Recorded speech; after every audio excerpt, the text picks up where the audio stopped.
قارون موسیٰ کی قوم میں سے تھا، پھر وہ ان پر زیادتی کرنے لگا، اور ہم نے اس کو اتنے خزانے دیے تھے کہ ان کی کنجیاں ایک طاقتور جماعت کو اٹھانا مشکل ہوتی۔ جب اس سے اس کی قوم نے کہا کہ اترائیے مت،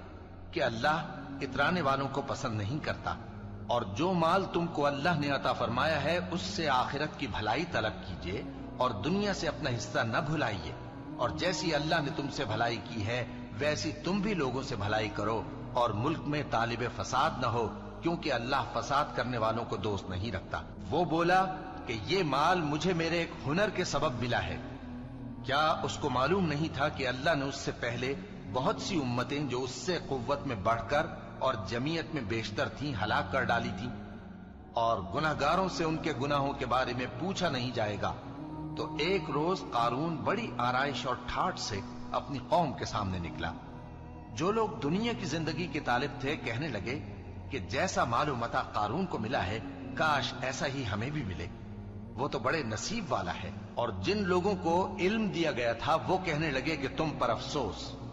مومنوں اور نیکوکاروں کے لیے جو ثواب اللہ کے ہاں تیار ہے وہ کہیں بہتر ہے، اور وہ صرف صبر کرنے والوں ہی کو ملے گا۔ بس ہم نے قارون کو اور اس کی حویلی کو زمین میں دھسا دیا، تو اللہ کے سوا کوئی جماعت اس کی مددگار نہ ہو سکی اور نہ وہ بدلہ لے سکا۔ اور وہ لوگ جو کل اس کے رتبے کی تمنا کرتے تھے صبح کو کہنے لگے ہائے شامت، اللہ ہی تو اپنے بندوں میں سے جس کے لیے چاہتا ہے رزق فراخ کر دیتا ہے اور جس کے لیے چاہتا ہے تنگ کر دیتا ہے۔ اگر اللہ ہم پر احسان نہ کرتا تو ہمیں بھی دھسا دیتا۔ ہائے خرابی، کافر کامیاب نہیں ہوتے۔ وہ جو آخرت کا گھر ہے ہم نے اسے ان لوگوں کے لیے تیار کر رکھا ہے جو ملک میں ظلم اور فساد کا ارادہ نہیں رکھتے، اور انجام نیک تو پرہیزگاروں ہی کا ہے۔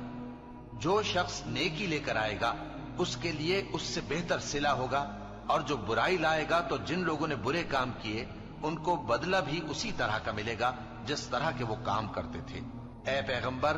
جس اللہ نے تم پر قرآن کے احکام کو فرض کیا ہے وہ تمہیں پہلی جگہ لوٹا دے گا۔ کہہ دو کہ میرا پروردگار اس شخص کو بھی خوب جانتا ہے جو ہدایت لے کر آیا، اور اس کو بھی جو کھلی گمراہی میں ہے۔ اور اے نبی،